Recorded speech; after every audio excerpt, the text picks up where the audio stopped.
At my sister's wedding, I was forced to sit alone. Then a guest leaned over and whispered, "Act like you're with me. Don't forget to like, share, and subscribe if you believe life always turns tables in unexpected ways." Everyone was laughing, dancing, and celebrating like it was the happiest day of their lives. Everyone, except me. I sat at a corner table, away from the crowd, staring at the people who once called me useless, just because I couldn't afford a fancy dress or bring an expensive gift. My own sister Lily had made sure I wouldn't be seated near the family table. She said it was for the best image. I didn't even argue. I just smiled, pretending it didn't hurt. When the guests started arriving, I noticed how they looked at me. Pity in some eyes, amusement in others. My mother avoided eye contact, pretending I wasn't there. My father, sitting with Lily's in-laws, laughed louder than usual, maybe trying to prove he wasn't related to the embarrassment sitting in the corner. Then, in the middle of that humiliation, a man in a black suit walked toward my table. Tall, confident, with the kind of calm smile that silenced the noise around him. Everyone turned their heads. He pulled out the chair beside me and said softly, "You look uncomfortable." "Act like you're with me." I froze. My heart raced. Who was he? Why would he say that? Before I could ask, he placed his hand gently on mine, just enough for people to notice. And suddenly whispers started. My sister's expression shifted from arrogant pride to shock. Her groom stopped mid-conversation, staring at us. Even my parents exchanged confused glances. The man smiled again and said quietly, "Don't look so surprised, Maria. Just follow my lead." I think they need to see what they've been missing. I had no idea what he meant. But something about his tone made me play along. Within seconds, everyone's attention was on us.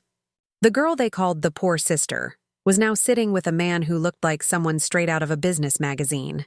And when the photographer came around and asked if we wanted a couple photo, he said loud enough for everyone to hear, "Of course.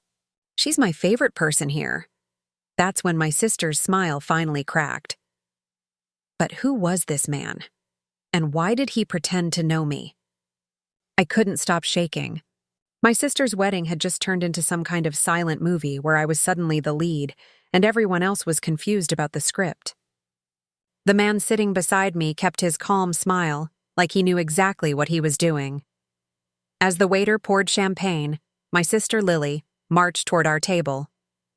Her perfect smile was fading fast.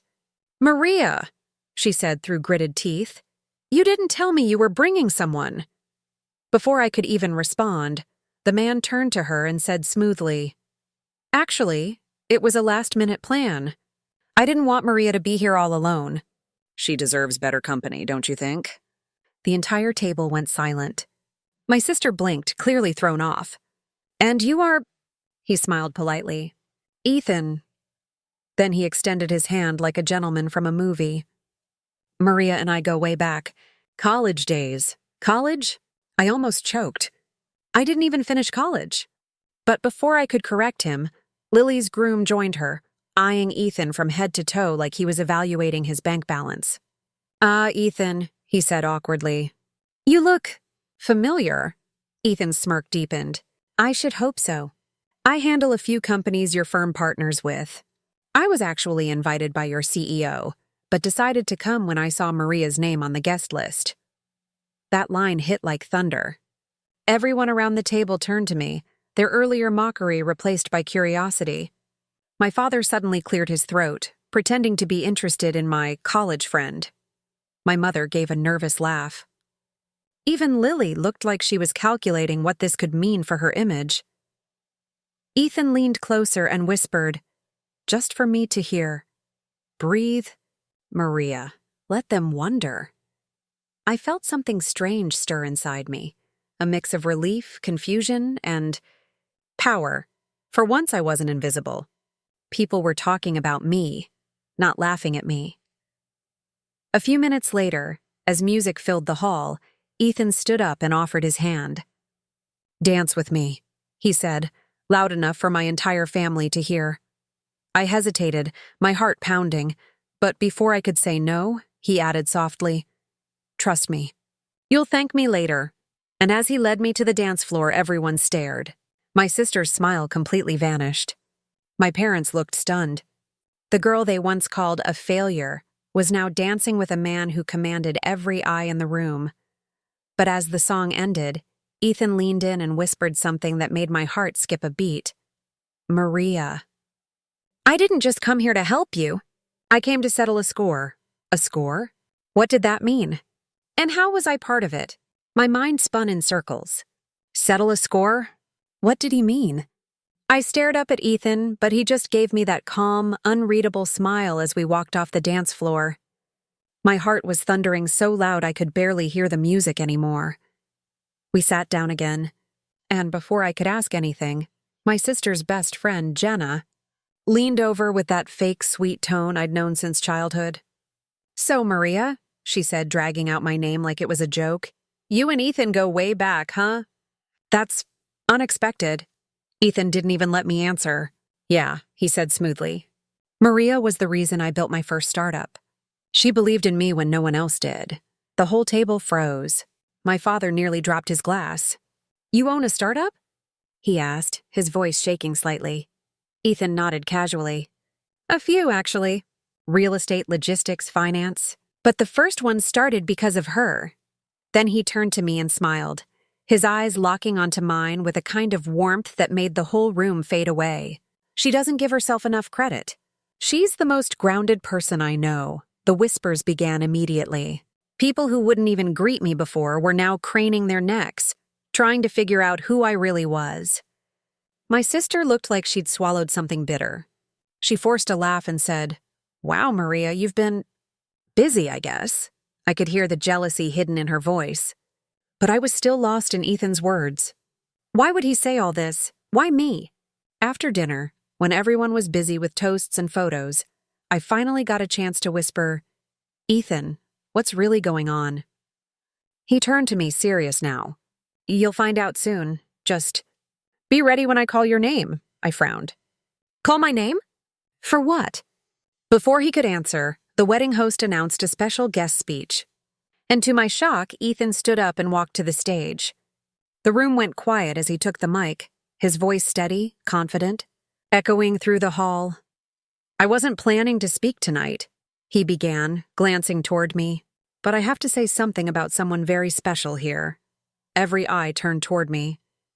My chest tightened. Ethan continued. This wedding reminds me of how people often judge others by what they see. But real worth isn't measured by money, titles, or looks. Sometimes, the person sitting quietly in the corner holds more strength and loyalty than anyone in the spotlight. My heart stopped. He was talking about me. I saw Lily's face flush red with anger and confusion. My father looked ready to interrupt, but Ethan raised his hand slightly and said, Tonight, I want everyone to know, Maria isn't just someone I know. She's my business partner. The woman who owns half of a company worth millions, the hall gasped. Cameras flashed. My mother's jaw dropped. My sister froze completely, clutching her champagne glass like it might save her from drowning, and I just sat there speechless. Because the truth was, I had no idea what he was talking about.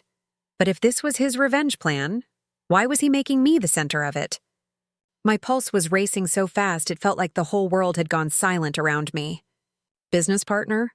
I wanted to scream that it wasn't true. But the way Ethan spoke, so confidently, so naturally, made everyone believe every word he said. My father stood up abruptly, his voice trembling. Wait a second, Maria, is this true? You're involved in a company? Dozens of eyes turned toward me, waiting for an answer. My throat went dry. Ethan gave me a subtle nod, his expression saying, trust me, so I did the unthinkable. I smiled. Yes, Dad, it's true. I just never mentioned it because no one ever asked. The room buzzed with shock. My mother gasped, covering her mouth. Lily looked like she was seconds away from exploding. You're lying, she snapped. You can barely pay your rent, Maria. Don't act like you suddenly own a company. Ethan didn't flinch. Actually, he said coolly, pulling out his phone, I can prove it. He tapped the screen and held it up for everyone to see. a news article featuring his company's success story.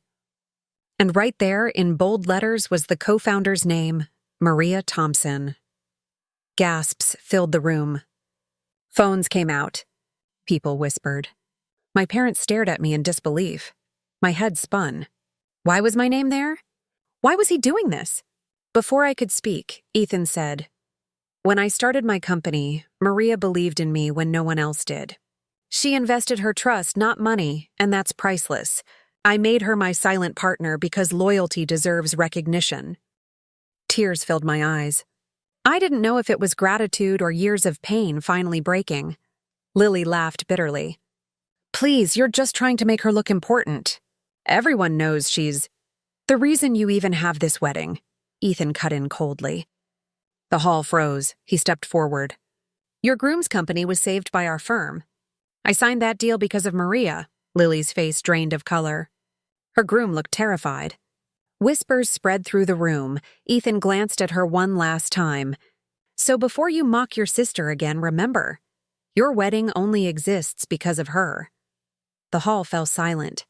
I sat frozen, everyone's eyes on me with shock and respect. Ethan leaned in and whispered, "Now we're even." I frowned.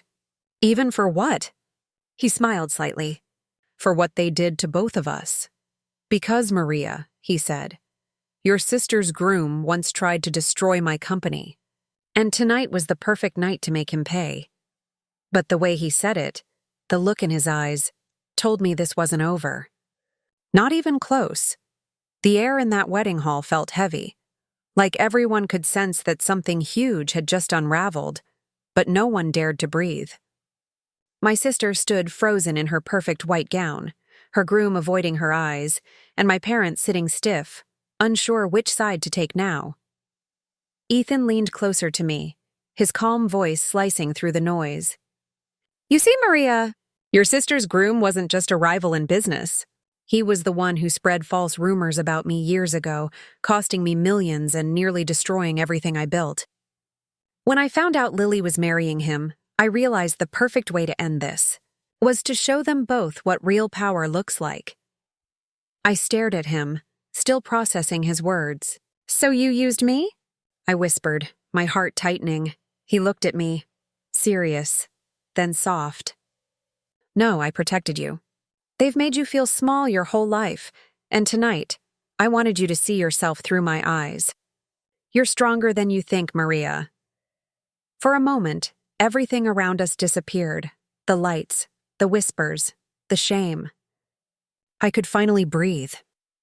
Then my father stood up, his voice shaky. "Maria, why didn't you ever tell us? We could have—" I looked at my dad and said calmly, "You never asked, Dad. You were too busy judging me. But I don't need your approval anymore." Being quiet doesn't mean being weak. The crowd began to clap, soft at first, then louder. It wasn't for Ethan, it was for me. Lily turned away, tears ruining her makeup. Her groom tried to speak, but Ethan stopped him. "Save it. The deal your company depends on? It's canceled. Enjoy your last night funded by lies." Gasps echoed through the hall. Her groom stormed out, and Lily chased after him.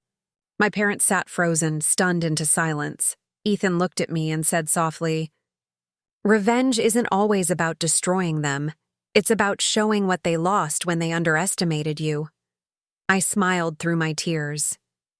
"Then I guess tonight, we both won." He smiled back, offering his hand one last time.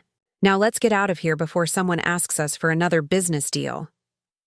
We walked out of the hall together, the cold night air wrapping around us like freedom. Behind us, the lights, the noise, and the people who once looked down on me, all fading away. For the first time in years, I felt seen. Not for what I lacked, but for what I'd become. And as we reached the parking lot, Ethan glanced at me and said with a playful grin, "Ready to build the next empire, partner?" I looked up at the stars and whispered, "Yeah, this time for me." Because the girl they forced to sit alone had just walked out with everything they wished they had: dignity, peace, and the last word.